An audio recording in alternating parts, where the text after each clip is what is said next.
ಅಮ್ಮ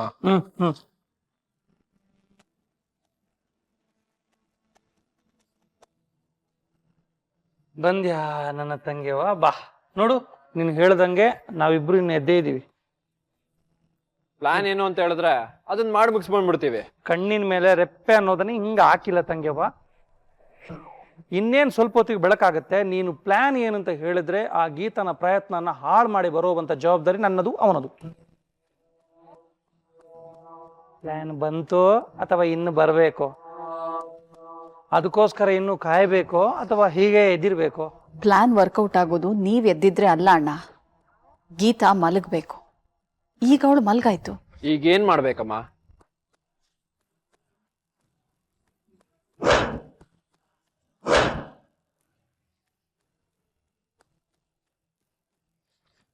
ಏನಮ್ಮ ಇದು?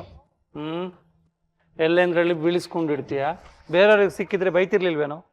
ವಾಪಸ್ ತಂದು ಕೊಡ್ತಿದ್ದಾಳೆ ನನ್ನ ತಂಗಿಯಮ್ಮ.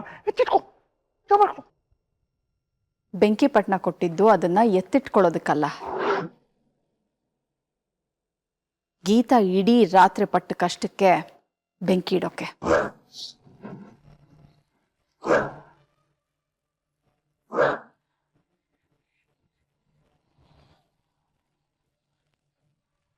ಅಮ್ಮ ಹೌದು ವಿಜಯ್, ಹೋಗಿ ಅವಳು ಹೊಲಿತಾ ಇರೋ ಮಾಸ್ಕ್ಗಳಿಗೆ ಬೆಂಕಿ ಹಚ್ಚಿ.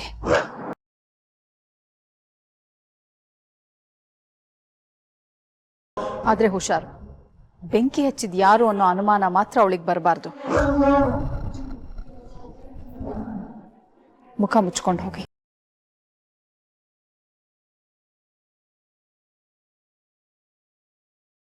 ಕರೆಕ್ಟ್ ತಂಗಿಯವ. ವಿಜಿ ತಗೋ ರಕ್ಷಣಾ ಕವಚ, ಸುತ್ಕೋ, ಬೆಂಕಿ ಹಚ್ಚಿ ಬರುವ.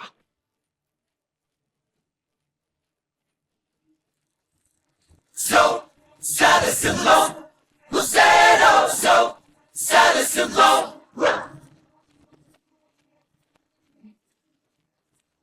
So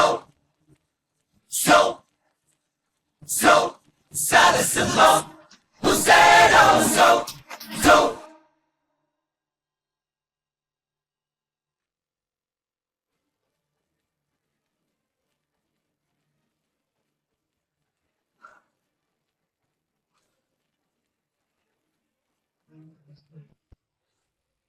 ಭಾಗ್ಯದ ಲಕ್ಷ್ಮೀ ಬಾರಮ್ಮ ನಮ್ಮಮ್ಮ, ನೀ ಸೌಭಾಗ್ಯದ ಲಕ್ಷ್ಮೀ ಬಾರಮ್ಮ ನಮ್ಮಮ್ಮ, ನೀ ಸೌಭಾಗ್ಯದ ಲಕ್ಷ್ಮೀ ಬಾರಮ್ಮ. ದೇವ್ರೆ, ಇಷ್ಟೊತ್ತಲ್ಲಿ ಡಿಸ್ಟರ್ಬ್ ಮಾಡ್ತೀನಿ ಸ್ವಾಮಿ, ದಯವಿಟ್ಟು ಬೇಜಾರು ಮಾಡ್ಕೋಬೇಡ. ನಿದ್ರಲ್ಲಿದ್ಯೋ ಏನೋ? ಏನ್ ಮಾಡ್ಲಿ ಭಗವಂತ, ನನಗೆ ನಿದ್ದೆ ಬರ್ತಿಲ್ವೇ? ಆದ್ರೂ ನಿನಗೆ ಬ್ರಾಹ್ಮಿ ಮುಹೂರ್ತದಲ್ಲಿ ಎದ್ದು ಅಭ್ಯಾಸ. ವಿಷಯ ಏನಪ್ಪಾ ಅಂದ್ರೆ, ನನಗೆ ಒಂದು ಬ್ರಿಲಿಯಂಟ್ ಐಡಿಯಾ ಬಂದಿದೆ. ಅದರಿಂದ ಕೋಟ್ಯಾಂತರ ರೂಪಾಯಿ ದುಡ್ಡು ಬರುತ್ತೆ. ಬದುಕಲ್ಲಿ ಉತ್ತುಂಗಕ್ಕೆ ಏರೋದಕ್ಕೆ ಇದಕ್ಕಿಂತ ಬೆಸ್ಟ್ ಕಾಲ ಇದೆಯಾ ಅಂತ ಮನಸ್ಸು ಒತ್ತಿ ಒತ್ತಿ ಹೇಳ್ತಾ ಇದೆ.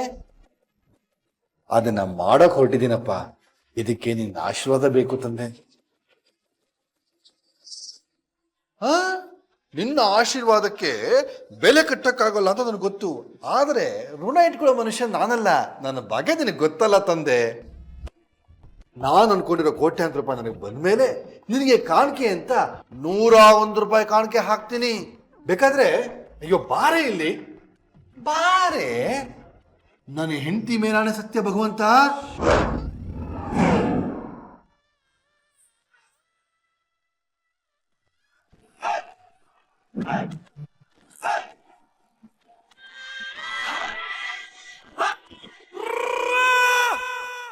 ಏನ್ರಿ ಇದು? ಯಾವತ್ತೂ ಇಲ್ದೆ ಇಷ್ಟು ಬೆಳಗ್ಗೆ ದೇವ್ರ ಪೂಜೆ ಮಾಡ್ತಿದ್ದೀರಾ? ಡಿಸ್ಟರ್ಬ್ ಮಾಡಬೇಡ ಕಣೆ. ದೇವ್ರ ಹತ್ರ ಮಾತುಕತೆ ನಡೀತಾ ಇದೆ. ಇದೊಂಥರ ಏಕಾಂತ ಸೇವೆ. ದೇವ್ರೆ, ನಾನು ಶುರು ಮಾಡಿರೋ ಕೆಲಸಕ್ಕೆ ನನ್ನ ಬೀಗರ ಸಪೋರ್ಟ್ ಬೇಕು. ಅದು ನನ್ನ ಮಗಳ ಕಡೆಯಿಂದ ದಕ್ಕಬೇಕು. ದಕ್ಕೋ ಹಾಗೆ ನೀನು ಮಾಡಬೇಕಪ್ಪ. ಯಾಕೆ ಅಂದ್ರೆ ನನ್ನ ಕೆಲಸಕ್ಕೆ ನನ್ನ ಮಗಳು ನಾನು ಒಂದೇ ವೇವ್ಲೆಂತಲ್ಲಿರಬೇಕು. ಹಾಗಾದ್ರೆ ಬರ್ಲಾ? ನಾನು ಹೇಳಿದ ಕೆಲಸ ಮರಿಬೇಡ ತಂದೆ. ಇಲ್ಲ ಅಂದ್ರೆ 101 ರೂಪಾಯಿ. ಹ್ಮ್.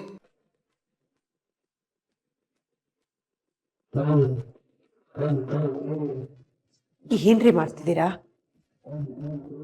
ಬೀಗ್ರು ಮಗಳು ಅಂತ ಏನೇನೋ ಮಾತಾಡ್ತಿದ್ರೆ.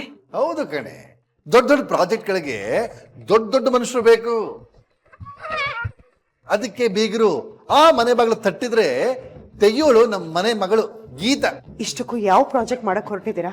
ಪ್ಲಾನಿನ ರೂಪುರೇಷೆ ತಲೆ ಒಳಗೆ ತಯಾರಾಗ್ತಾ ಇದೆ. ಸಂಜೆ ಒಳಗೆ ಒಂದು ಹಂತಕ್ಕೆ ಬರುತ್ತೆ. ಆಮೇಲೆ ಯಶಸ್ಸು ಅನ್ನೋದು ಬೆಂಕಿ ಬೆಂಕಿ ಹಾಗೆ ಉರಿತಾ ಹೋಗುತ್ತೆ.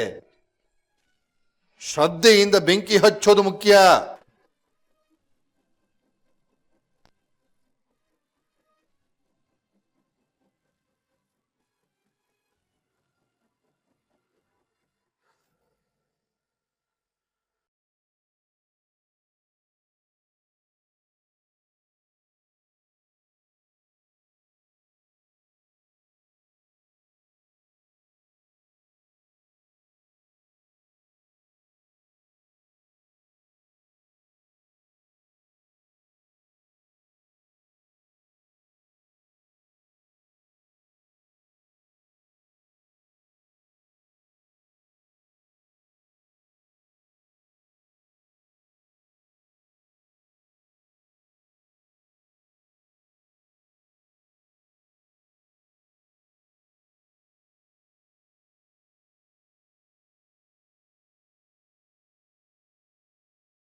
ಹೋಗಳಿಮಯ್ಯ ಹೋಗು. ಇಷ್ಟು ದಿವಸ ಬೆಂಕಿ ಪೊಟ್ನ ಬರೀ ಇದಕ್ ಮಾತ್ರ ಯೂಸ್ ಆಗ್ತಿತ್ತು. ಅಂದ್ರೆ ನಿನ್ನ ನೀನೇ ಸುಟ್ಕೋತಿದ್ದೆ. ಇವತ್ ನೋಡ ಬೆಂಕಿ ಪೊಟ್ನಕ್ಕಂತೂ ಭಾಗ್ಯ. ನಿನ್ನ ಜೀವನದ ಬಹುದೊಡ್ಡ ಶತ್ರುವಿನ ದುಡಿಮೆ, ಅವಳ ಪ್ರಯತ್ನ ಎರಡನ್ನೂ ಪಕ ಪಕ ಪಕ ಪಕ ಪಕ ಉರಿಬೇಕು. ಕೊಡು.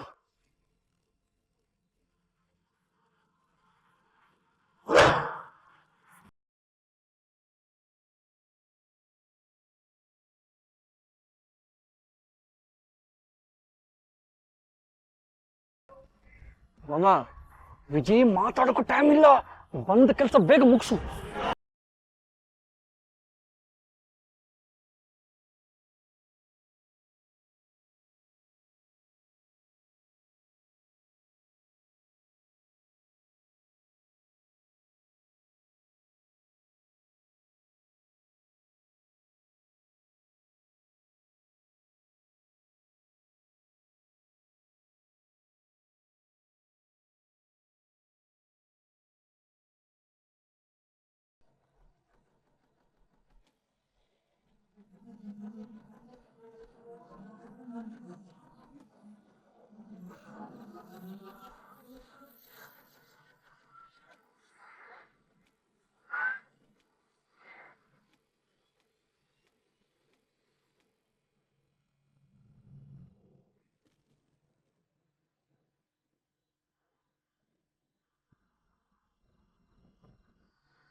ಹತ್ಕೊಂತು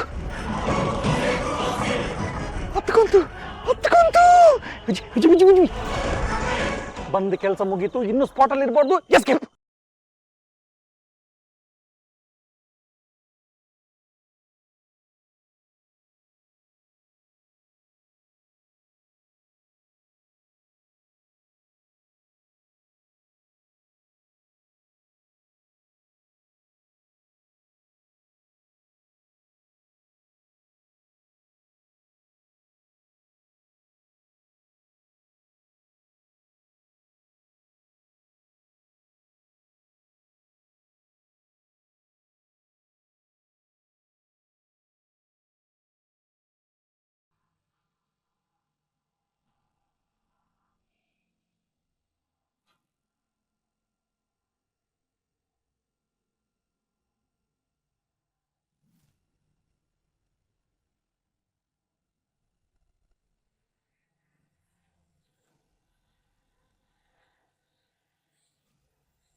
ಅಣ್ಣ ಏನಾಯ್ತು?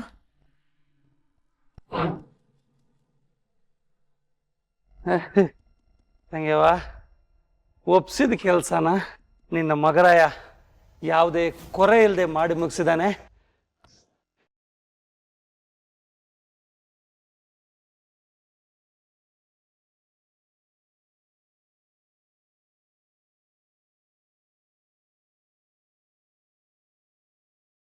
ಅವಳು ನಿದ್ದೆಯಲ್ಲಿದ್ದಾಳೆ, ಬಿದ್ಕೊಂಡಿದ್ದಾಳೆ. ಅವಳು ಪರಿಶ್ರಮ ಸುಟ್ಟು ಬೂದಿ ಆಗ್ತಿದೆ. ಅಲ್ಲಿರೋರ್ನ ನಿದ್ದೆ ಆಳ್ತಿದೆ. ಎದ್ ನೋಡೋ ಹೊತ್ತಿಗೆ ಆಗೋದು ಭೀತಿ. ಗುಡ್. ಈಗ ನೀವಿನ್ ಹೋಗಿ ನೆಮ್ಮದಿಯಾಗಿ ಮಲ್ಕೊಳ್ಳಿ. ಈಗ ನಾವು ನಿಜವಾಗ್ಲೂ ಗೆದ್ವಿ.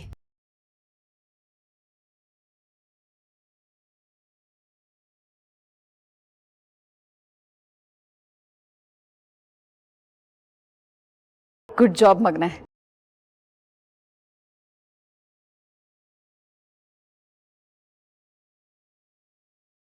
ಆಹಾ, ನನ್ನ ತಂಗೆಮ್ಮನ ಮುಖದಲ್ಲಿ ಇಂಥ ಒಂದು ಹೆಮ್ಮೆಯ ನಗು ಕಾಣೋದೇ ನನಗೆ ಪರಮ ಖುಷಿ. ವಿಜಿ, ಈ ನಗುವಿಗೆ ಕಾರಣ ನೀನು. ಅಮ್ಮನ ಗೆಲುವಿಗೋಸ್ಕರ ನಾನು ಏನ್ ಬೇಕಾದ್ರೂ ಮಾಡ್ತೀನಿ ಮಾಮ. ಒತ್ತು ಉರಿತಿರೋ ಆ ಮಾಸ್ಕ್ಗಳು ಗೀತಾ ಪಾಲಿಗೆ ಸೋಲ್ ಕೊಡೋ ಬೆಂಕಿ. ಆದ್ರೆ ನನ್ ಪಾಲಿಗೆ ನನ್ ಸೇಡಿನ ಬೆಂಕಿಗೆ ಸಾಂತ್ವನ ಕೊಡೋ ತಣ್ಣೀರು.